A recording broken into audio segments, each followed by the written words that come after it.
Mirror Stage Audio presents Wired Love, a novel published in 1880 by Cheever Thayer, featuring the vocal talents of Ash Cheshire. Wired Love, a romance of dots and dashes by Cheever Thayer. The old story in a new way. Dedication.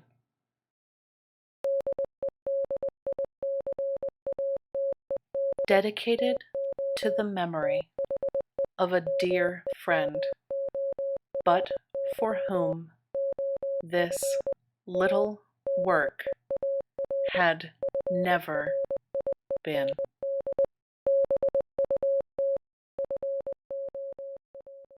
Chapter 1. Sounds from a Distant Sea.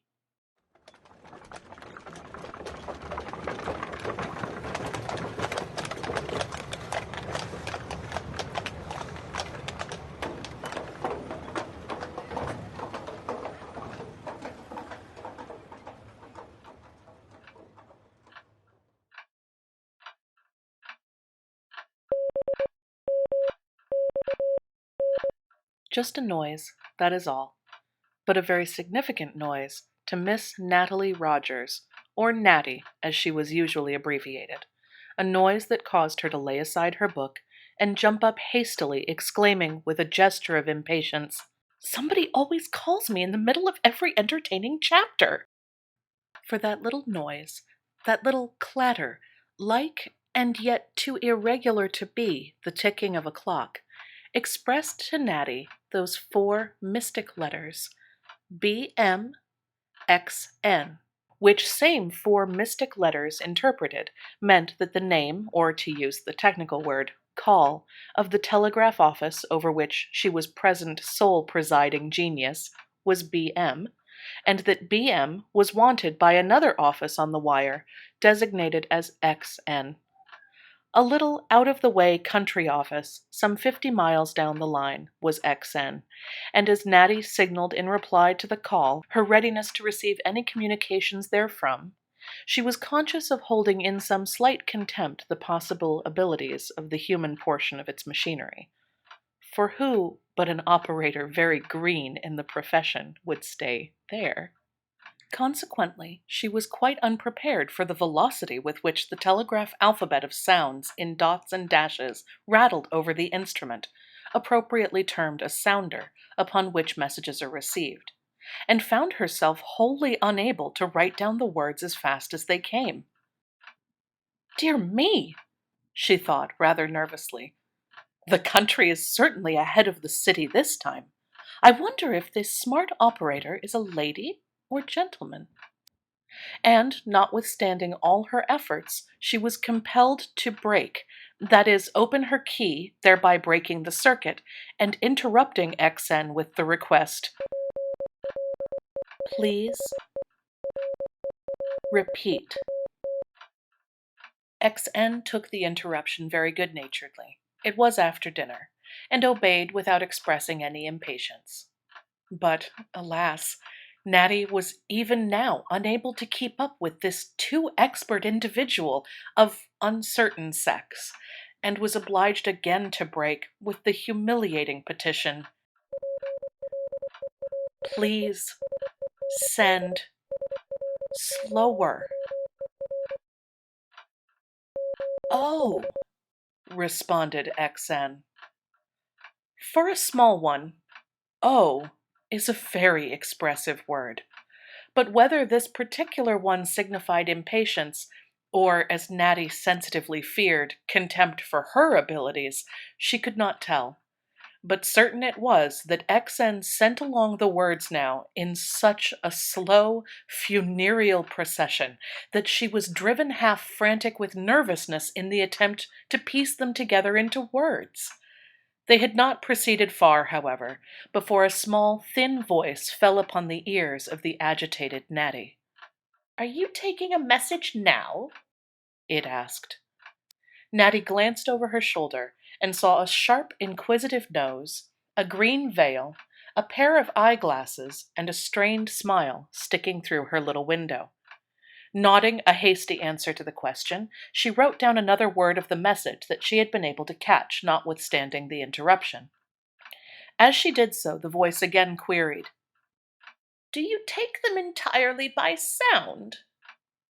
With a determined endeavor not to break, Natty replied only with a frown. But fate was evidently against her establishing a reputation for being a good operator with XN. "Here, please attend to this quick," exclaimed a new voice, and a tall gentleman pounded impatiently on the shelf outside the little window with one hand, and with the other held forth a message. With despair in her heart, once more Natty interrupted XN, took the impatient gentleman's message, studied out its illegible characters, and changed a bill, the owner of the nose looking on attentively meanwhile. This done, she bade the really much abused XN to proceed, or in telegraphic terms to G.A., the. G.A. being the telegraphic abbreviation for go ahead, and the last word she had received of the message. And this time not even the fact of its being after dinner restrained XN's feelings, and XN made the sarcastic inquiry, "Had you not better go home and send down someone who is capable of receiving this message?" Now, it would seem as if two persons, 60 or 70 miles apart, might severally fly into a rage and nurse their wrath comfortably, without particularly annoying each other at the moment. But not under present conditions. And Natty turned red and bit her nails excitedly under the displeasure of the distant person of unknown sex at XN. But no instrument had yet been invented by which she could see the expression on the face of this operator at XN as she retorted, and her fingers formed the letters very sharply. "Do you think it will help the matter at all for you to make a display of your charming disposition? G.A. the. I am happy to be able to return the compliment implied," was XN's preface to the continuation of the message. And now indeed Natty might have recovered some of her fallen glories, being angry enough to be fiercely determined, had not the owner of the nose again made her presence manifest by the sudden question, "Do you have a different sound for every word or syllable, or what?" And turning quickly around to scowl this persevering questioner into silence, Natty's elbow hit and knocked over the inkstand, its contents pouring over her hands, dress, the desk, and floor, and proving beyond a doubt as it descended the truth of its label, "Superior Black Ink." And then, save for the clatter of the sounder, there was silence.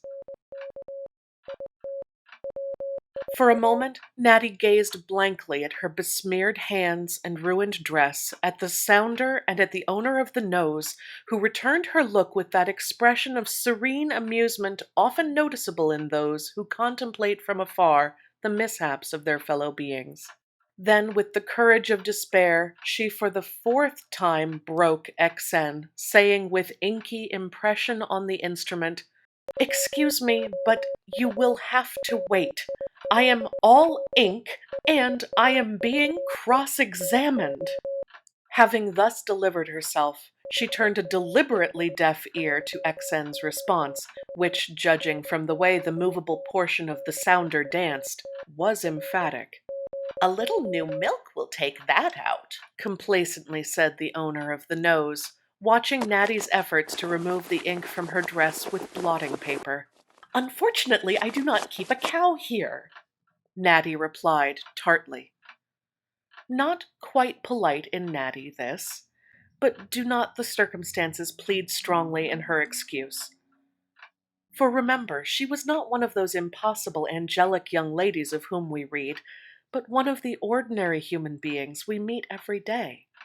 The owner of the nose, however, was not charitable, and drew herself up loftily as she said in imperative accents, "You did not answer my question. Do you have to learn the sound of each letter so as to distinguish them from each other?" Natty constrained herself to reply, very shortly, "Yes." "Can you take a message and talk to me at the same time?" pursued the investigator. "No," was Natty's emphatic answer, as she looked ruefully at her dress. "But your instrument there is going it now. Ain't they sending you a message?" went on the relentless owner of the nose. At this, Natty turned her attention a moment to what was being done on the wire, and breathed a sigh of relief.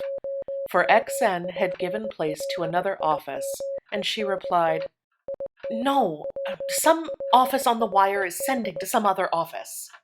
The nose elevated itself in surprise. "Can you hear everything that is sent from every other office?" "Yes," was the weary reply, as Natty rubbed her dress. "What?" exclaimed the owner of the nose in accents of incredulous wonder. "All over the world?"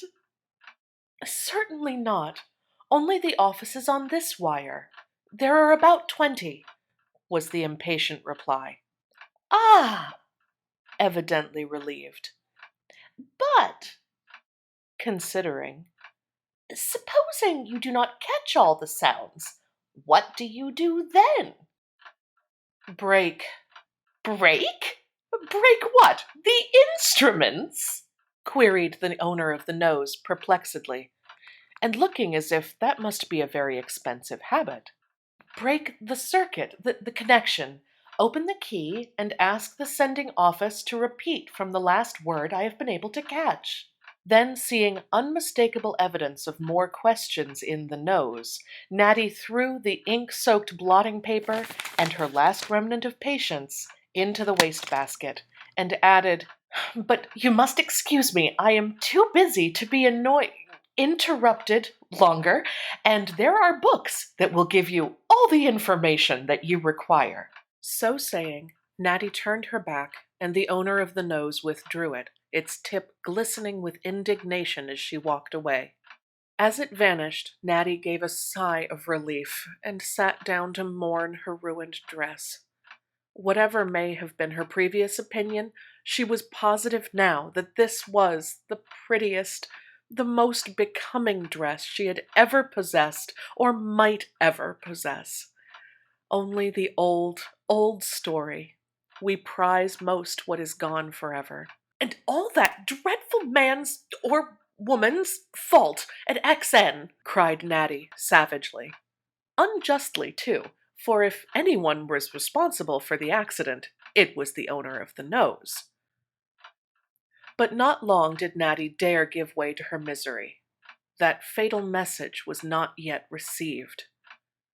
Glancing over the few words of it she had, she read, "Send the hearse," and then she began anxiously calling XN. Hearse looked too serious for trifling, but either XN's attention was now occupied in some other direction, or else he or she was too much out of humor to reply, for it was full 20 minutes before came the answering XN, at which Natty, as fiercely as fingers could, "I have been after you for nearly half an hour." "Have you?" came coolly back from XN. "Well, you are not alone. Many are after me. My landlord, among others, not to mention a washerwoman or two." Then followed the figure 4, which means, "When shall I go ahead?" "Waxing jocose, are you?" Natty murmured to herself as she replied, "G.A. Hearse." "G.A. what?" "Hearse," repeated Natty in firm, clear characters. To her surprise and displeasure, XN laughed, the circumstance being conveyed to her understanding in the usual way by the two letters H.A. "What are you laughing at?" she asked. "At your grave mistake," was XN's answer, accompanied by another, "Ha! To convert a horse into a hearse is really an idea that merits a smile." As the consciousness of her blunder dawned upon her, Natty would gladly have sank into oblivion. But as that was impossible, she took a fresh blank and very meekly said, "G.A. horse." With another laugh, XN complied, and Natty now succeeded in receiving the message without further mishap. "What did you sign?" she asked as she thankfully wrote the last word. Every operator is obliged to sign his own private call as well as the office call and OK at the close of each message. The letter C was replied to Natty's question. OKNBM, she then replied, and added, perhaps trying to drown the memory of her ludicrous error in politeness, "I hope another time I shall not cause you so much trouble." C at XN was evidently not to be exceeded in little speeches of this kind, for he, or she, responded immediately, "On the contrary, it was I who gave you trouble. I know I must certainly have done so, or you never could have effected such a transformation as you did. Imagine the feelings of the sender of that message had he found a hearse awaiting his arrival instead of a horse." Biting her lip with secret mortification, but determined to make the best of the matter outwardly, Natty replied, "I suppose I never shall hear the last of that hearse, but at all events it took the surliness out of you." Yes, when people come to a hearse, they are not apt to have any more kinks in their disposition. I confess, though, C went on frankly, I was unpardonably cross. Not surly, that is out of my line, but cross. In truth, I was all out of sorts. Will you forgive me if I will never do so again? "Certainly," Natty replied readily. "I am sure we are far enough apart to get on without quarreling, if, as they say, distance lends enchantment, particularly when I pride myself upon my sweet disposition," said C. At which Natty smiled to herself, to the surprise of a passing gentleman on whom her unconscious gaze rested, and who thought, of course, that she was smiling at him. Appearances are deceitful. "I fear you will have to prove your sweetness before I shall believe in it," Natty responded to C, all unaware of what she had done, or that the strange young gentleman went on his way with the firm resolve to pass by that office again and obtain another smile. "It shall be my sole aim hereafter," C replied, and then asked, "Have you a pleasant office there?" "I regret to say no." Then looking around and describing what she saw. A long, dark little room into which the sun never shines, a wooden chair, a high stool, desk, instruments. That is all. "Oh, and me, last but not least," said C. "But what a contrast to my office! Mine is all windows, and in cold days like this the wind whistles in until my very bones rattle. The outward view is fine. As I sit, I see a stable, a carpenter's shop, the roof of the new town hall that has ruined the town, and—" "Excuse me," someone at another office on the line here broke in, and with more politeness than is sometimes shown in interrupting conversations on the wire, "I have a message to send," and forthwith began calling. At this, Natty resumed her interrupted occupation of bewailing her spoiled dress, but at the same time she had a feeling of pleased surprise at the affability of C at XN. "I wonder," she thought, as she took up her book again, and tried to bury the remembrance of her accident therein, "I do wonder if this C is he or she." Soon, however, she heard XN call once more, and this time she laid her book aside very readily. You did not describe the principal part of your office, yourself, C said when she answered the call. How can I describe myself? Replied Natty. How can anyone, properly? One sees that same old face in the glass day after day and becomes so used to it that it is almost impossible to notice even the changes in it. So I am sure I do not see how one can tell how it really does look, unless one's nose is broken, or one's eyes crossed, and mine are not, or one should not see a looking glass for a year. I can only say I am very inky just now.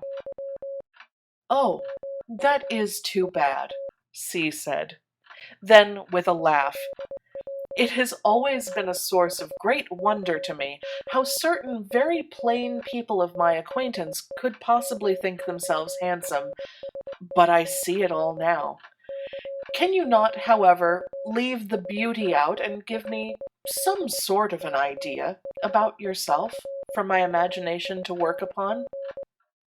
Certainly, replied Natty, with a mischievous twinkle in her eye that C knew not of. Imagine, if you please, a tall young man with C broke quickly, saying, "Oh no, you cannot deceive me in that way. Under protest, I accept the height, but spurn the sex." Why, you do not suppose I am a lady, do you? Queried Natty. I am quite positive you are.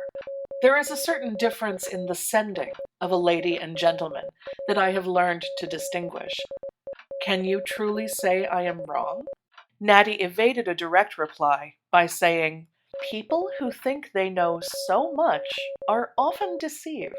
Now I make no surmises about you, but ask fairly and squarely, shall I call you Mr., Miss, or Mrs. C? Call me neither. Call me plain C, or picture, if you like, in place of your sounder, a blonde, fairy-like girl talking to you, with pensive cheeks and sunny— Don't you believe a word of it, someone on the wire broke in, wishing probably to have a finger in the pie. Picture a hippopotamus, an elephant, but picture no fairy. Judge not others by yourself, and learn to speak when spoken to, C replied to the unknown. Then, to N, you know the more mystery there is about anything, the more interesting it becomes. Therefore, if I envelop myself in all the mystery possible, I will cherish hopes that you may dream of me. But I am quite sure you can with propriety be called Mr. C. Plain as you say, I doubt not, replied Natty. Now, as it is time for me to go home, I shall have to say good night. To be continued in our next? Queried C. If you are not in a cross mood, replied Natty. Now, that is a very unkind suggestion after my abject apology. But although our acquaintance had a grave rehearsal, I trust it will have a happy ending. Natty frowned. If you will promise never to say grave, hearse, or anything in the undertaking line, I will agree never to say cross, she said. The undertaking will not be difficult, with all my heart, C answered, and with this mutual understanding, they bade each other good night. There certainly is something romantic in talking to a mysterious person unseen and miles away, thought Natty as she put on her hat. But I really would like to know whether my new friend employs a tailor or a dressmaker. Was Natty conscious of a feeling that it would add to the zest of the romantic acquaintance should the distant C be entitled to the use of a masculine pronoun? Perhaps so, for Natty was human, and was only 19.